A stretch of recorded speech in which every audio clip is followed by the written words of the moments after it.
नमस्कार मित्रांनो, तुमचं फार्मिंग बाबाजी या यूट्यूब चॅनलवर स्वागत आहे। आता मी एचएफ गायींच्या फार्मवर आहे।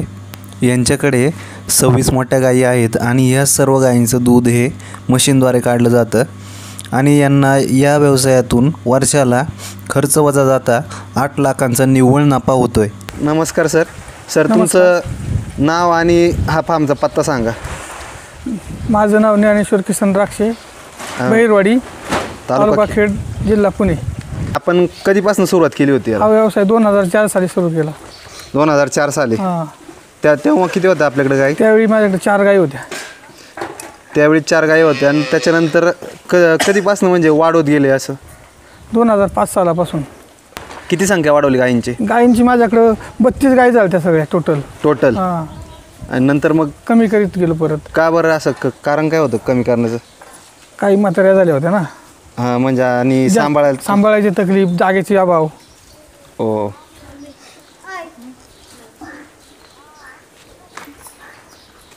आता तुमच्याकडे किती गायी आहेत आणि टोटल वासर किती आहेत? आता माझ्याकडे 24 गायी आहे। मोठ्या 8 वासरे आहेत। त्यातल्या दूध किती देतात गाई?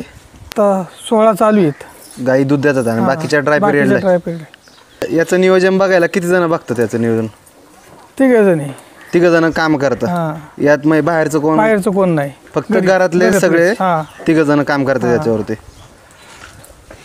याचं नियोजन कसं असतं सकाळपासून ते रात्रीपर्यंतचं? उठल्यापासून सकाळी उठलं की शेण ओढणे, धारा काढणे। किती वाजता धारा काढल्या जातात? सकाळी 7 वाजता धारा काढल्या जातात आणि त्याच्यानंतर रात्री 7 वाजता। चारा कधी टाकला जातो? चारा सकाळी 9 साडेनऊ वाजता आणि त्याच्यानंतर रात्री 9 वाजता। हे 2च टाइम चारा असतो? 2 टाइम पाणी, 12 वाजता पाणी, रात्री 9 वाजता पाणी चारा खाल्ल्यानंतर। चाऱ्यामध्ये आपण काय काय देतात म्हणजे हिरव्यामध्ये आणि सुक्यामध्ये? मका, ऊस, ज्वारी, कडबा। आणि सुक्यामध्ये? सुका कडबाच ना। सुक्यामध्ये कडबा। याचं प्रमाण किती असतं सुका आणि ओलामध्ये? अर्ध निम्म देतो। आणि यांचं मेडिसिनचं कसं असतं? यांना आजारपणाचं नियोजन कसं करता तुम्ही? आजारी पडल्यावर किंवा किती आजारी पडतात आपल्या? आजारी शक्यतो पडतच नाहीत आणि पडल्या तर डॉक्टर येतात। डॉक्टरांच्या सहाय्याने आपण करतो।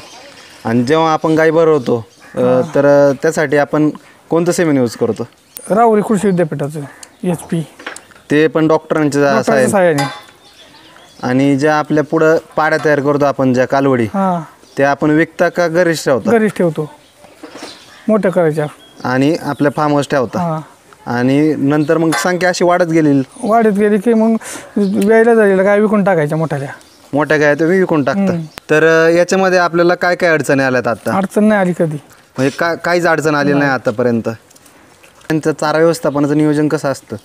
टोटल चारा हा आपल्या शेतात उगवतो की बाहेरनं विकत आणतो?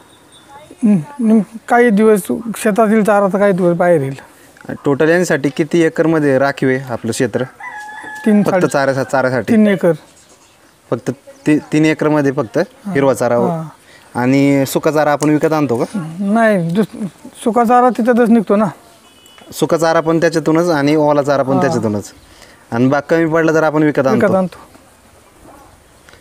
आपण सकाळ आणि संध्याकाळी चारा देता आणि त्याच्यावर आंबवण पण देता। तर आंबवणामध्ये काय काय देतं? हिंदुस्थानची कांडी, इंद्रनील आणि भुसा।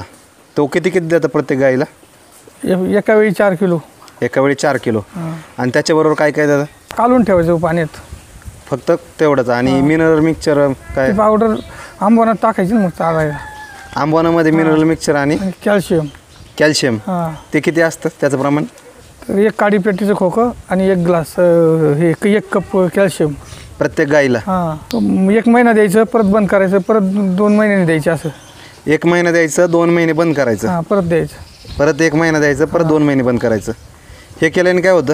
याचे फायदे काय आहेत? शरीराची झीज भरून निघते गायची शरीराची झीज भरून निघते। आणि दुधावर काय परिणाम? दुधाला परिणाम होतो ना, म्हणजे दूध कंटिन्यू चालतं, कंटिन्यू म्हणजे कमी होत नाही लवकर, लेवल धरून ठेवते गाई। तर आता तुमचं टोटल दूध कलेक्शन किती होतंय आता? म्हणजे किती गाई तुमच्या ड्राय आहेत आणि दूध देणार किती आहेत?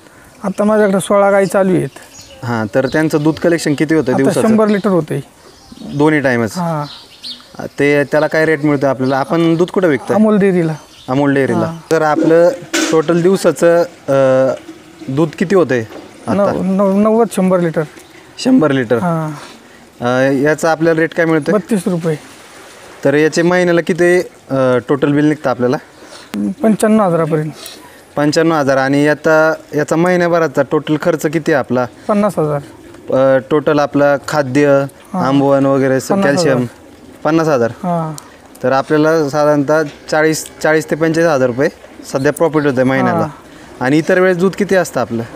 200-250 लिटर जातं जेव्हा गाई वेलेल्या असतात तेव्हा. आता गामारीत म्हणून कमी आहे. हां. तेव्हा किती प्रॉफिट होतं महिन्याला तेव्हा? 2 लाखापर्यंत जातं. खर्च वजा करता किती होतं? लाख रुपये शिल्लक राहतात. मग लाख रुपये शिल्लक होतात. आणि टोटल वर्षाला आपले किती प्रॉफिट होतं यातून? 7-8 लाख रुपये. 8 लाख रुपयापर्यंत होते. हां. तुम्हाला कसं वाटतं, म्हणजे चांगला आहे का नाही? चांगलं आहे. इतर शेतकऱ्यांनी कितीपासून सुरुवात करून करावं असं तुम्हाला वाटतं? आता मी केली होती 4 गायींपासून. तर त्यांनी पण म्हणजे कमीतनंच सुरुवात करावी. हां.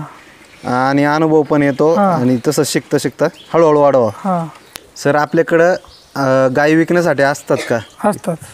तर जर कोणत्या आपल्या मित्राला जर तुमच्याकडनं गाई घ्यायच्या असतील तर तुमचा कॉन्टॅक्ट नंबर सांगा.